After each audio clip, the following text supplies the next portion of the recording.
The machine beeped steadily beside my hospital bed as I stared at the ceiling tiles, counting the tiny holes in each square for the 100th time that week. Stage 4 pancreatic cancer.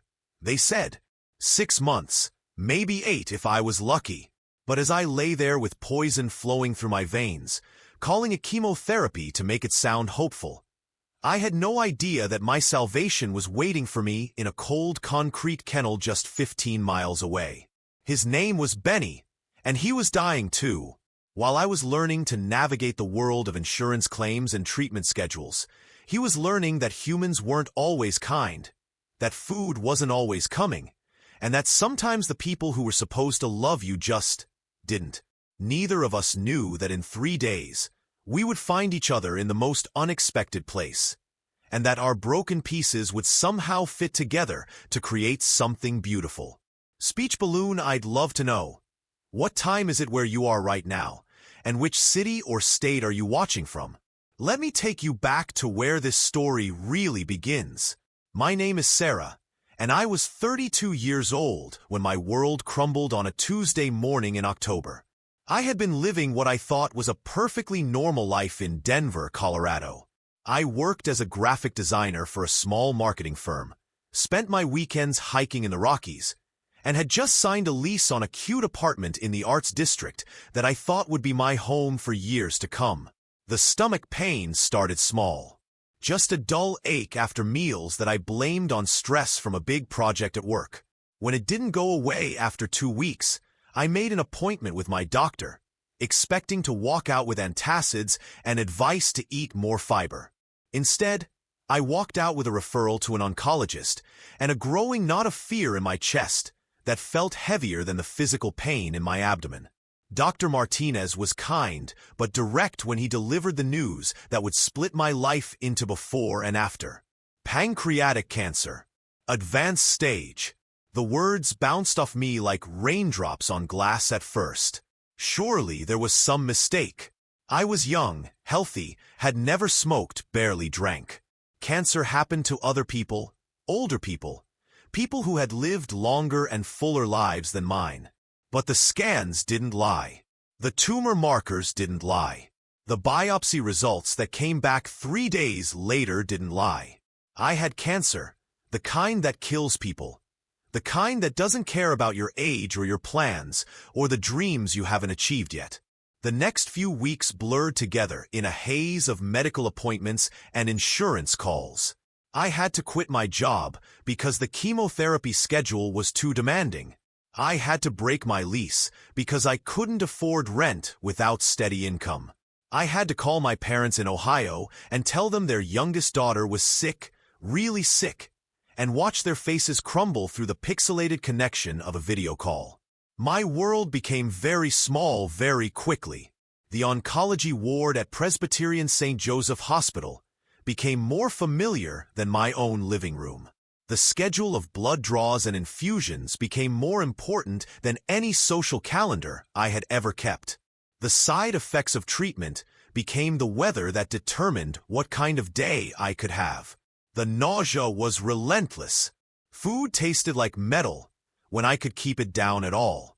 My hair started falling out in clumps during my 2nd week of treatment, and I spent an afternoon crying in the bathroom as I watched brown strands swirl down the drain like autumn leaves.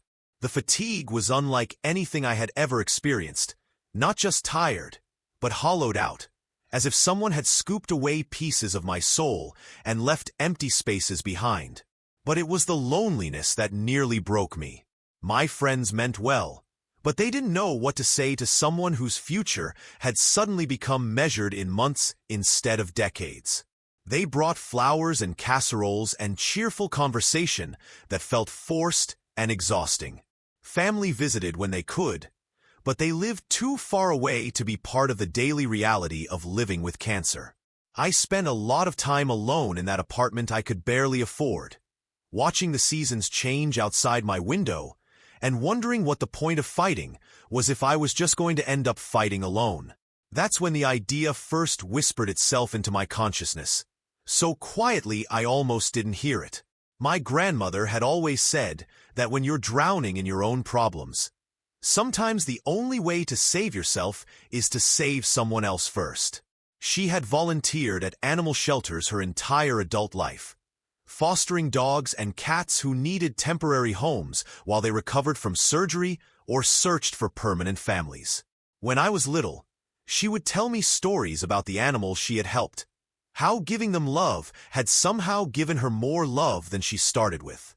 Maybe, I thought during one particularly dark evening in November, maybe I needed to find someone who needed me more than I needed to feel sorry for myself.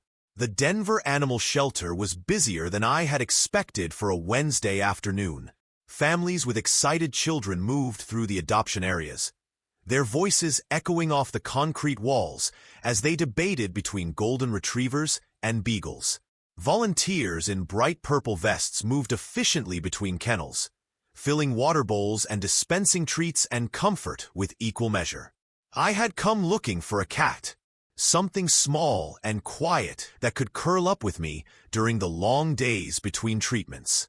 Something that wouldn't require too much energy or attention when the chemotherapy left me weak and nauseous. I had already visited the cat rooms and found several sweet candidates, but something was pulling me toward the dog kennels. Maybe it was the sound of desperate barking echoing from that direction. Maybe it was intuition. Maybe it was just procrastination, putting off the decision I had come here to make. But I found myself walking away from the calm cat rooms toward the more chaotic energy of the dog adoption area. The large dog section was exactly what I had expected. Pit bulls with blockhead grins throwing themselves against kennel doors. Labrador mixes spinning in circles with excitement. German shepherds standing alert and hopeful, their intelligent eyes tracking every potential adopter who passed by their enclosures. But as I walked deeper into the facility, toward the back where the lighting was dimmer and the foot traffic was lighter, the energy changed. These were the animals who had been here longer, the ones with sadder stories, the ones who had learned not to get their hopes up every time footsteps approached their kennels.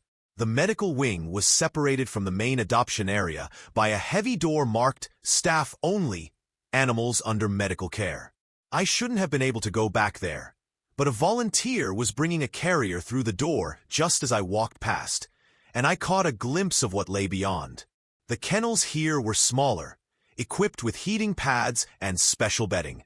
The animals were quieter, some sleeping deeply under the influence of pain medication, others sitting alert but clearly unwell. These were the rescues who needed more than just love and good homes.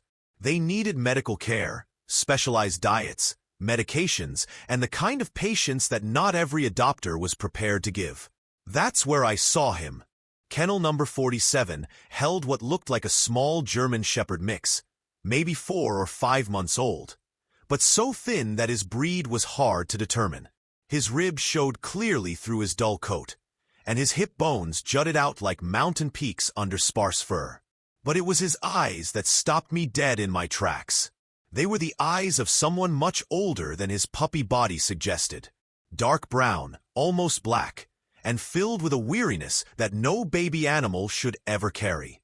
He was lying on his side on a thick blanket, not moving except for the barely perceptible rise and fall of his breathing. A nameplate on his kennel read Benny, approximate. 5 months, severe malnutrition and parasites, medical hold pending evaluation. I knelt down in front of his enclosure, pressing my palms against the cold metal mesh. Benny's ears twitched at the sound of my movement, but he didn't lift his head. He had learned, somehow, that getting excited about visitors only led to disappointment. "Hey there, buddy," I whispered, and this time his eyes opened fully, focusing on my face with an intensity that took my breath away. In that moment, looking into those ancient puppy eyes, I saw myself reflected back. The exhaustion, the weariness, the bone-deep knowledge that your body was betraying you, and there wasn't much you could do about it except endure and hope for better days ahead. A shelter volunteer appeared at my shoulder, her purple vest bright against the muted colors of the medical wing. She was older, maybe 50, with gentle hands and eyes that had clearly seen too many animals who needed more help than the world was prepared to give. "That's Benny," she said softly, following my gaze to the small figure in Kennel 47. "He came to us about 3 weeks ago. Animal control found him chained to a tree behind an abandoned house on the east side of town. He'd been there for at least a week, maybe longer, with no food or water." Her voice caught slightly as she continued. "The family that lived there had been evicted, and they just left him. The neighbors said they heard him crying for days before someone finally called it in." I pressed my fingers against the kennel mesh, wishing I could reach through and touch him. "What's wrong with him now?" "Physically, he's suffering from severe malnutrition and several types of intestinal parasites. We've been treating him for 3 weeks, and he's gained about 2 pounds, but he's got a long way to go. The vet thinks he'll make a full recovery with time and proper care, but it's going to be a slow process." She paused, studying my face. "But honestly, the bigger concern is emotional. He doesn't trust people anymore, won't play, barely interacts with our volunteers. It's like he's given up on the idea that humans might be good for anything except disappointment." "What happens to him if no one adopts him?" I asked, though I was afraid I already knew the answer. The volunteer's expression grew more serious. "We're a no-kill shelter, so he's not in immediate danger. But animals with his level of medical and emotional needs, they're harder to place. Most families want healthy, happy puppies. Benny is going to need someone very special, someone who understands that love isn't always enough. He needs patience, consistency, probably ongoing medical care." I looked back at Benny, and for just a moment, his eyes met mine directly. There was something in that gaze, not hope exactly, but a flicker of curiosity, as if he was wondering if I might be different from all the other humans who had looked at him and walked away. "Can I spend some time with him?" I asked, surprising myself with the certainty in my voice. The volunteer's face brightened immediately. "Of course, but I should warn you, he's not very interactive right now. He mostly just sleeps, and you'll need to be very gentle. He's still quite fragile." She led me to a small visiting room that smelled of disinfectant and hope. The walls were painted a cheerful yellow, but the concrete floor and fluorescent lighting reminded you that this was still an institutional setting. A few toys were scattered in one corner, though they looked like they hadn't been played with in quite some time. The volunteer returned a few minutes later carrying Benny in her arms like a precious, fragile package. He was even smaller than he had looked in the kennel, his thin body almost lost in her embrace. She set him down gently on the floor and handed me his leash, though it was clear he had no intention of going anywhere energetically. "Take your time," she said with a warm smile. "I'll be right outside if you need anything." And then it was just Benny and me, 2 creatures marked by circumstances beyond our control, sitting in a small room that represented possibility and uncertainty in equal measure. Benny stood where she had placed him for a long moment, his legs slightly unsteady. His fur was coarser than I had expected, and I could see the bare patches where malnutrition had caused hair loss. But he was alive, breathing, present in a way that felt miraculous given what he had endured. I settled onto the cold floor, not wanting to tower over him or make any movements that might seem threatening. My chemotherapy-weakened joints protested the hard surface, but something about being at his level felt important. Slowly, carefully, Benny took a step toward me, then another. His movements were deliberate, cautious, as if he was constantly calculating whether I might suddenly turn dangerous. When he was close enough, he stopped and simply looked at me, his dark eyes searching my face for clues about what kind of human I might be. "I've been sick too," I told him quietly, reaching out slowly to let him sniff my fingers. "I know what it feels like when your body doesn't work the way it's supposed to. I know what it feels like to be scared that tomorrow might be worse than today." Something in my voice seemed to resonate with him. His tail gave the smallest wag. Barely more than a twitch, but unmistakably hopeful. Then, moving with careful deliberation, he walked the remaining distance between us and leaned against my leg. The weight of him was solid and warm, and more comforting than I had expected. For the first time in weeks, my mind wasn't racing with thoughts of treatment schedules and prognosis discussions, and the growing list of things I might never get to do. There was just this moment, this small creature trusting me enough to rest against me, choosing connection over the safety of isolation. I reached out slowly and touched his head, my fingers finding the soft spots behind his ears. His fur was thin but clean, and I could feel every ridge of his skull, every delicate bone that malnutrition had left too close to the surface. But his tail wagged again, more confidently this time, and I felt something inside my chest loosen for the first time since my diagnosis. We sat like that for nearly an hour, not moving much, not trying to force interaction or excitement. Sometimes Benny would shift position, moving from leaning against my leg to curling up with his head resting on my ankle. Once he fell asleep, his small body completely relaxed in a way that the volunteer later told me she hadn't seen since his arrival at the shelter. When I finally knew I had to leave, my next medical appointment was approaching, and I needed time to mentally prepare for another round of blood draws and consultations. I found myself reluctant to disturb him, but as soon as I started to move, Benny's eyes opened, alert and focused on my face.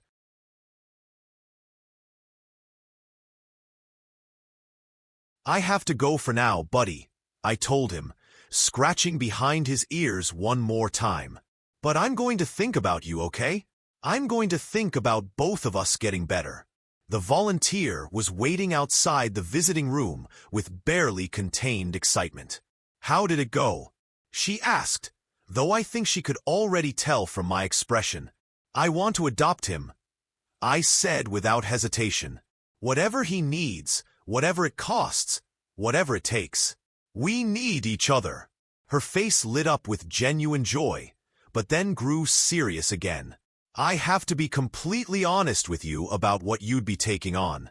Benny's medical care is going to be expensive and ongoing. Special diet, medications, regular vet visits to monitor his progress. There's no guarantee how long his recovery will take, or if he'll ever be completely normal." I almost laughed at the irony. "Normal," I said, thinking of my own uncertain prognosis and the pills lined up on my kitchen counter and the calendar marked with treatment appointments. "I think normal is overrated. What I need is someone who understands that getting better is a process, not a destination." The adoption process took 4 days to complete. 4 days of paperwork and reference checks, and home visits and medical consultations. 4 days of calling the shelter twice each day to check on Benny's condition and make sure he knew I was coming back for him. During those 4 days, I prepared my apartment for a new roommate who would need patience, gentleness, and probably around-the-clock care for the foreseeable future. I researched veterinary clinics that specialized in nutritional recovery. I bought food specifically formulated for dogs with sensitive digestive systems. I moved my favorite reading chair closer to the window, so Benny would have a sunny spot to rest while he regained his strength. But most importantly, I prepared myself emotionally for the reality of caring for another living being while fighting my own battle with illness. There would be days when I felt too sick to walk him properly, times when my own medical appointments would conflict with his needs. I made arrangements with my neighbor, Mrs. Chun, to serve as backup support when chemotherapy left me too weak to provide proper care. When she heard about Benny, Mrs. Chun had tears in her eyes. "Oh, sweetie," she said, pulling me into one of her warm hugs. "That little dog doesn't know how lucky he is. You're going to save each other." On Friday afternoon, exactly 1 week after I had first met Benny, I drove back to the shelter to bring him home. My hands were shaking with nervous excitement as I walked through the familiar corridors toward the medical wing. What if he didn't remember me? What if he had bonded with one of the volunteers instead? What if I was making a terrible mistake, taking on the responsibility of a sick puppy when I could barely take care of myself? But when I rounded the corner to Kennel 47, Benny was sitting up, alert and watching the entrance as if he had been waiting for me. When he saw me, his tail began to wag. Not the tentative twitch from our first meeting, but a real, enthusiastic puppy wag that made his whole back end wiggle with excitement. The same volunteer who had first introduced us was beaming as she opened his kennel door. "He's been different all week," she told me. "More alert, more responsive to people. It's like he knew you were coming back for him." Benny walked directly to me and sat down at my feet, looking up at me with those dark eyes that no longer seemed quite so resigned. His tail continued wagging as I clipped the new collar and leash I had bought specifically for him. And for the first time since my diagnosis, I felt a surge of pure, uncomplicated joy. The drive home was quiet and careful. Benny rode in a small carrier in the passenger seat, occasionally making soft whimpering sounds that seemed more curious than distressed. I talked to him the entire way, describing the apartment he was going to live in, the park across the street where we would take gentle walks, the sunny spot by the window where he could watch the world go by while he recovered. When we arrived at my building, I carried his carrier up the 3 flights of stairs to my apartment, my heart pounding from the exertion, but also from anticipation. I had prepared a small area in my living room with his bed, food and water bowls, and a few toys arranged invitingly on a soft blanket. I set the carrier down and opened the door, then sat back to let Benny explore at his own pace. He emerged slowly, sniffing cautiously at the unfamiliar surroundings. The apartment suddenly seemed huge through his eyes. All this space just for him, after weeks in a small kennel with barely enough room to turn around. He investigated his food bowl first, his tail wagging when he discovered it contained the special puppy food the vet had recommended for his sensitive digestive system. Then he found his bed, a soft, round cushion that I had placed in the warmest corner of the room. He circled it 3 times before settling down with a contented sigh that seemed to say, "Finally, home." I settled into my reading chair nearby, not wanting to overwhelm him, but also not wanting to leave him alone on his first day in a new place. As the afternoon light streamed through the window, casting golden patterns on the hardwood floor, Benny dozed peacefully in his new bed while I watched and marveled at the strange turn my life had taken. 6 months ago, I had been a healthy 32-year-old woman with a career and plans and a future that stretched out indefinitely ahead of me. Now I was a cancer patient with an uncertain prognosis and a malnourished puppy, and somehow this felt more right than anything had in months. But the real journey was just beginning. Benny's first few weeks with me were a delicate dance of healing and learning to trust. His medical issues meant he needed to eat small amounts of food several times throughout the day, and his medications had to be given at precise intervals. Some days he felt energetic enough for short walks around the block.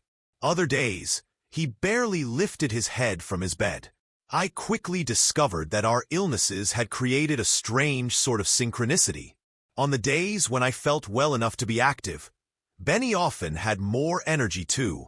On the days when my chemotherapy treatments left me exhausted and nauseous, Benny seemed to sense my need for quiet companionship and would spend hours simply lying beside me, his warm presence more comforting than any medication. Mrs. Chun became our unofficial support system, checking on both of us during my treatment days and taking Benny for walks when I was too weak to manage it myself.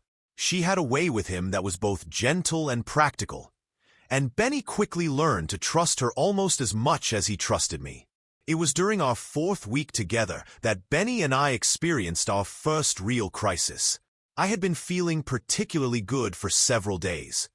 The kind of false energy burst that sometimes comes between chemotherapy cycles, and I had perhaps pushed both of us a little too hard. We had taken longer walks, played more actively, and I had been less careful about monitoring his food intake and medication schedule. On a Tuesday night, Benny woke me up with sharp whimpering sounds that cut through my sleep like alarm bells. When I turned on the light, I found him curled in a tight ball in his bed, his small body trembling with pain. His breathing was rapid and shallow, and when I tried to coax him to drink some water, he couldn't keep it down.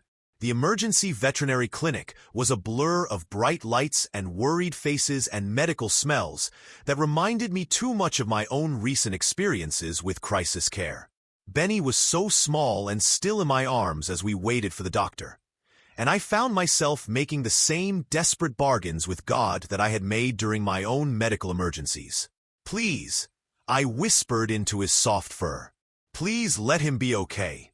Whatever you want from me, just let him be okay." Dr. Rodriguez, the emergency vet, was kind but direct in the way that medical professionals learn to be when delivering difficult news.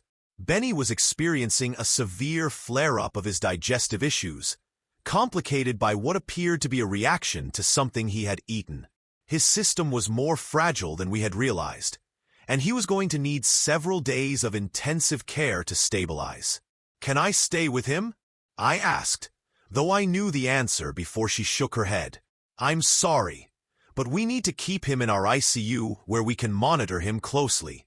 You can call for updates every few hours, and hopefully you'll be able to visit tomorrow if his condition improves." Leaving Benny at the emergency clinic was one of the hardest things I had ever done.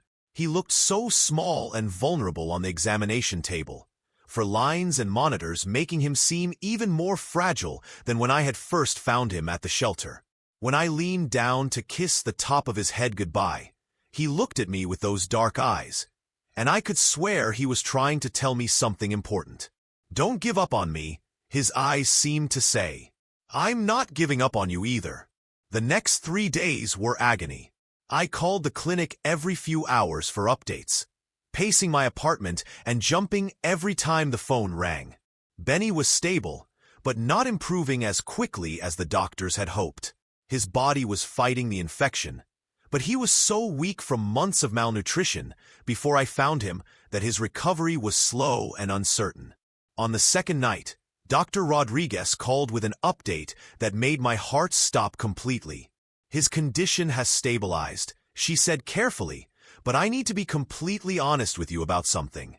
Benny's system is more compromised than we initially realized. Even with aggressive treatment, he's going to need very specialized care for the rest of his life. Special diet, regular monitoring, medications that will be expensive and ongoing. Some people in your situation might consider." "No," I said firmly, cutting her off before she could finish that sentence. "Whatever he needs, we'll figure it out. He doesn't give up on me, and I don't give up on him. Period." There was a pause, and when Dr. Rodriguez spoke again, her voice was softer, warmer. "You know, in 20 years of veterinary medicine, I've learned that the animals who fight the hardest are usually the ones who have something very special to fight for. Benny is very lucky to have found you." "Lucky," I thought as I hung up the phone and stared out at the city lights twinkling below my apartment window. We were both lucky in the strangest, most heartbreaking way possible. Lucky to have found each other when we both needed saving. Lucky to have discovered that sometimes the most broken souls fit together perfectly. When I was finally able to bring Benny home 3 days later, he was a different dog than the one I had rushed to the emergency clinic. He was thinner again, and moved even more carefully than before, but there was something in his eyes that hadn't been there before. A determination that matched my own, a quiet strength that spoke of battles fought and won. We settled into a new routine, one built around acceptance of our limitations and celebration of our small victories. Benny needed to eat 6 small meals a day instead of 3 larger ones. His walks were shorter, but more frequent. His medications were given with treats and gentle praise, turning necessary medical care into moments of connection rather than stress. And slowly, gradually, both of us began to heal in ways that had nothing to do with medicine and everything to do with love. Benny's progress was measured in tiny increments that felt like enormous victories. The first time he played with one of his toys for more than a few minutes. The first morning he woke up before me, tail wagging, ready for breakfast and whatever the day might bring. The first time he barked, a small, squeaky sound that made me laugh until I cried with relief and joy. My own progress was less linear, but equally meaningful. Chemotherapy continued to be brutal, and some days I wondered if the treatment was worse than the disease. But having Benny to care forgave me purpose beyond my own survival. On the mornings when depression made getting out of bed feel impossible, he needed breakfast. On the evenings when despair threatened to overwhelm me completely, he needed his medications and his bedtime routine. More than that, Benny taught me how to live in the present moment in a way that all my meditation apps and self-help books had failed to achieve. Dogs don't worry about tomorrow or regret yesterday. They find joy in the simple fact of being alive right now, in this moment, with the people they love. Watching Benny slowly return to health gave me hope for my own recovery in ways that medical statistics and prognosis discussions never could. If this tiny, broken puppy could fight his way back to joy and energy and trust, maybe I could too. Maybe healing wasn't about returning to who we were before, but about becoming who we were meant to be all along. The turning point came during our 6th week together. I had just finished my most difficult round of chemotherapy yet, and I was lying on the couch feeling sorry for myself and wondering if I had the strength to continue treatment. The side effects seemed to be getting worse rather than better, and I was beginning to question whether the battle was worth fighting. Benny was curled up beside me, as he always was on my bad days, his warm weight against my leg a constant comfort. Suddenly, he sat up and looked directly at me, his head tilted in that way dogs do when they're trying to understand something important about their humans. Then, without any prompting or coaxing, he climbed carefully onto my chest and pressed his face against my neck. It wasn't the first time he had shown me affection, but this was different. This was deliberate, intentional comfort. He stayed there for nearly an hour, his steady breathing and warm presence anchoring me to the moment and reminding me that I wasn't fighting this battle alone. When he finally moved, settling back down beside me with a contented sigh, I realized something fundamental had shifted inside me. The despair that had been threatening to swallow me whole had receded, replaced by a quiet determination that felt sustainable in a way that forced optimism never had. We were going to be okay. Both of us. Not because our illnesses would magically disappear, but because we had found something worth fighting for in each other. As spring arrived in Denver, bringing warmer weather and longer days, both Benny and I began to show signs of real improvement. His weight had stabilized at a healthy level for his size, and his digestive issues were well controlled with diet and medication.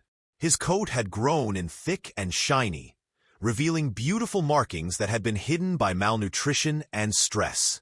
Most importantly, his eyes had lost that ancient sadness and were bright with intelligence and the kind of trust that comes only after being consistently cared for by someone who keeps their promises. My own progress was more complex, but equally encouraging. The tumors were responding to treatment better than anyone had dared to hope. I was still weak and often nauseous, but my energy levels were more stable, and I was able to enjoy longer periods of feeling relatively normal. My medical team was cautiously optimistic, using words like encouraging response and sustained remission instead of the grim statistics that had dominated our early conversations. Dr. Martinez even mentioned the possibility of reducing my treatment schedule if my next set of scans continued to show improvement. But beyond the medical improvements, something more fundamental had changed in both of us. We had learned to hope again, Benny in the basic goodness of humans, and me in the possibility of a future that extended beyond mere survival. Our daily routines had become sacred rituals that structured both our days and our healing. Morning medications for both of us, administered with plenty of praise and treats. Breakfast together. Benny eating his specialized food while I managed whatever I could keep down that day.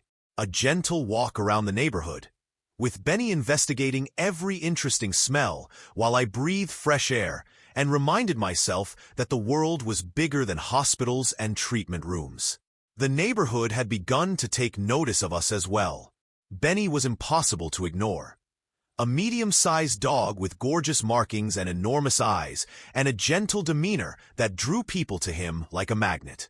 Children would ask to pet him during our walks, and he seemed to instinctively know how to be calm and gentle with small hands and excited voices. Mrs. Patterson from the apartment upstairs started bringing Benny homemade dog treats. Marcus, the mail carrier, always had a pat and a kind word for both of us. Even Mr. Johnson, the building's notoriously grumpy superintendent, was spotted slipping Benny pieces of his lunch when he thought no one was looking.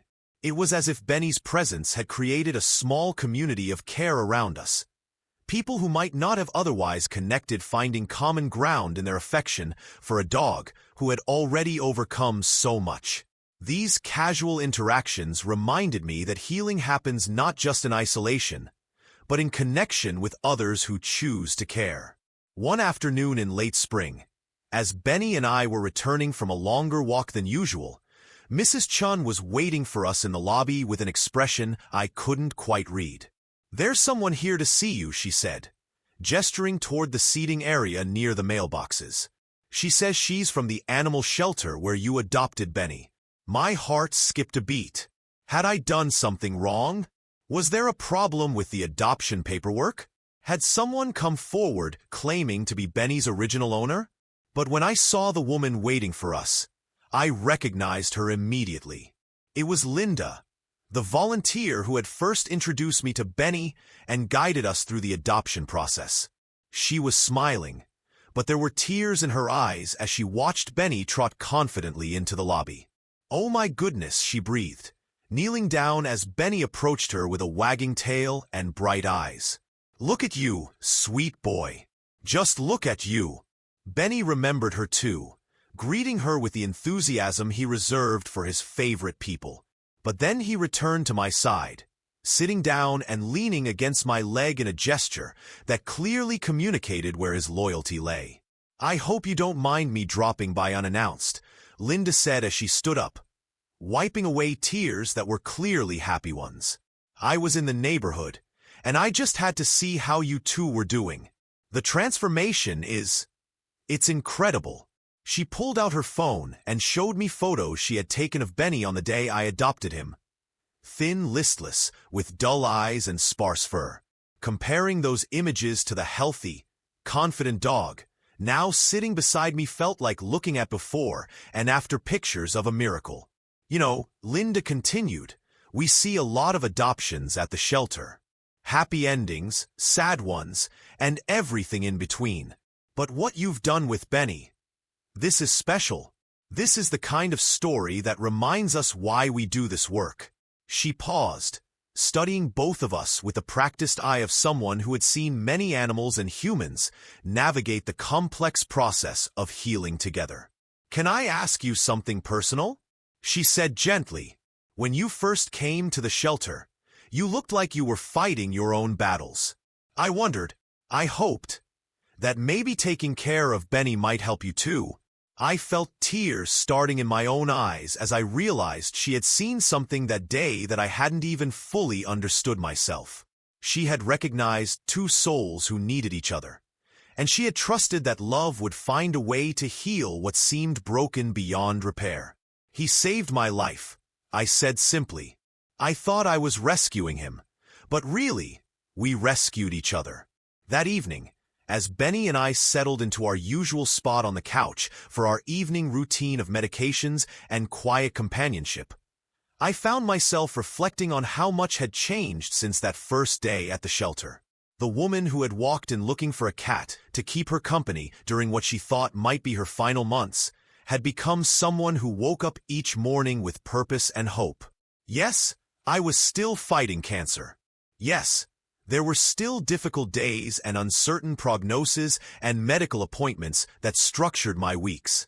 But I was no longer defined by my illness, and I was no longer facing that fight alone. Benny had taught me that healing is not a destination but a journey, an ongoing process of choosing love over fear, hope over despair, connection over isolation.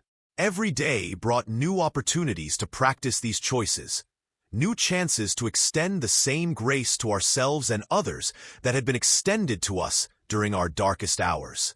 As I watched Benny doze peacefully beside me, his breathing steady and deep, his body completely relaxed in the way that spoke of absolute trust and contentment, I thought about all the people who had told me I was crazy to adopt a sick puppy when I was fighting my own battle with illness. They had meant well, these friends and family members who worried that caring for Benny would drain energy I needed for my own recovery. But they had it completely backwards. Caring for Benny hadn't drained my energy. It had given me energy I didn't know I still possessed. It had reminded me that I was more than just a cancer patient, that I still had something valuable to offer the world. In nursing Benny back to health, I had rediscovered my own strength and resilience. In learning to hope for his recovery, I had learned to hope for my own. In loving him through his worst days, I had learned to love myself through mine. Looking back now, I can see that the day I walked into that animal shelter wasn't the beginning of the end of my story, as I had thought at the time. It was the day everything changed for the better. It was the day I stopped seeing myself as a victim of circumstances beyond my control and started seeing myself as someone who could make a difference, even in small ways, even while fighting my own battles. Benny and I have been together for over a year now, and our journey continues. There are still medical appointments and medications and days when we both feel tired and fragile. But there are also long walks in the park and lazy Sunday mornings and the simple joy of two souls who have found their home in each other. People often ask me if I think Benny knows that I saved his life. But the truth is more complicated and more beautiful than that simple narrative suggests. Yes, I provided him with medical care and a loving home when he needed it most. But Benny saved my life too, in ways that are harder to quantify but no less real. He gave me reason to keep fighting when fighting felt impossible. He taught me how to find joy in small moments when joy seemed to have disappeared from the world entirely. He showed me that healing is possible even when the damage seems insurmountable, and that love really can bloom in the most unlikely circumstances. Most importantly, Benny taught me that rescue is rarely a one-way street. The animals we save inevitably save us back, often in ways we never expected, and always in ways we desperately needed. As I write this, Benny is curled up beside me in the sunny spot by the window that has become his favorite place in our small apartment. Occasionally, he lifts his head to make sure I'm still here, still part of his world, still the person who chose him when no one else would. His presence is a constant reminder that miracles don't always look like sudden, dramatic transformations. Sometimes they look like two broken souls finding each other at exactly the right moment and deciding to heal together, one day at a time, one small victory at a time. Sometimes they look like a dying woman and a dying puppy choosing love over fear, hope over despair, and discovering that together they are infinitely stronger than anything life can throw at them. The future is still uncertain for both of us. Cancer doesn't offer guarantees, and Benny's digestive issues will require lifelong management. But we face that uncertainty together now, and that makes all the difference in the world. We have learned that tomorrow's troubles are tomorrow's problems, and today's blessings are today's gifts to be treasured and celebrated. When people ask me what I've learned from this experience, I tell them that the most profound healing often happens not when we focus solely on ourselves, but when we find someone smaller and more vulnerable to care for. When we step outside our own pain to ease someone else's suffering, we discover reserves of strength and compassion we didn't know we possessed. Benny and I found each other at the moment when we were both at our lowest points, when hope seemed like a luxury neither of us could afford. But love has a way of creating hope where none existed before. And healing has a way of multiplying when it's shared between two souls who refuse to give up on each other. We are living proof that rescue comes in many forms, that healing is possible even in the most challenging circumstances, and that sometimes the most beautiful friendships are born from the deepest pain. We are testament to the power of choosing compassion over comfort, love over safety, and hope over the very reasonable fear that caring too much will only lead to more heartbreak. Every morning when Benny greets me with his tail wagging and his eyes bright with affection and absolute trust, I am reminded that the best things in life often come disguised as the hardest things. Sometimes getting exactly what we need requires being brave enough to give exactly what someone else needs first. In saving Benny, I saved myself. In healing Benny, I found my own healing. In loving Benny through his darkest days, I remembered how to love my own life again, even with all its imperfections and uncertainties and the ongoing reality of living with chronic illness. This is our story, a story of two souls who found each other when finding anything good seemed impossible, who chose each other when choosing felt like the hardest thing in the world, and who discovered together that love really is the most powerful medicine of all. As the sun sets on another day of our shared journey, Benny stretches and yawns, then settles back down with his head resting trustingly on my hand. Tomorrow will bring new challenges and new opportunities, new moments of fear, and new reasons for hope. But tonight, in this quiet moment, I find all the peace and healing I will ever need. We have tomorrow, and we have each other, and sometimes that is more than enough. Sometimes that is everything we need to keep believing that miracles happen every day, in the smallest gestures and the quietest moments, in the choice to love something more than we fear losing it. Sometimes salvation comes on four legs with a wagging tail and eyes that see straight into your soul and choose to love what they find there, broken pieces and all.